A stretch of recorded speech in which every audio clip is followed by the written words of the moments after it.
এই ক্যাম্পটা অর্গানাইজ করেছে ঐক্যবাটি জোড়া শক্তিপালা দুর্গোৎসব কমিটি, সঙ্গে আছে চাণক হসপিটাল এবং dolphin welfare association. Police NGO নামে পরিচিত। দীর্ঘ 15 বছর ধরে আমরা সমাজের সাথে, সমাজের পাশে মানুষের সেবায় কাজ করছি। এটা হচ্ছে পুলিশ এনজিও, কাজ করি বিভিন্ন রেস্কিউ এবং বিভিন্ন সোশ্যাল ওয়ার্ক অ্যাক্টিভিটিস যেগুলো রয়েছে, গরিব বাচ্চাদের খাওয়ানো পড়ানো বা তাদের যে ডেভেলপমেন্ট। আমাদের মূল মোটো হচ্ছে পোর চাইল্ড ডেভেলপমেন্ট।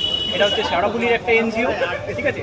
এছাড়াও আমাদের অনেক ব্রাঞ্চ রয়েছে, সোদপুর ব্রাঞ্চ রয়েছে, ব্যারাকপুর ব্রাঞ্চ রয়েছে, তারকেশ্বর ব্রাঞ্চ রয়েছে, এছাড়াও আমাদের সিঙ্গুর ব্রাঞ্চ রয়েছে, ঠিক আছে। শেওড়াফুলি ব্রাঞ্চ তো রয়েছে, এটা আমাদের প্যারেন্টস জোন এবং প্রায় 300 থেকে 350 জন মেম্বার আমাদের রয়েছে। প্রচুর পুলিশ অফিসার রয়েছে, ডাক্তারবাবু রয়েছে এবং আমরা সমাজের সাথে, সমাজের পাশে সবসময় 24 ঘন্টা কাজ করছি। আমাদের নিজস্ব এমার্জেন্সি রেসপন্স টিম রয়েছে। চাণক হসপিটালের সঙ্গে আমরা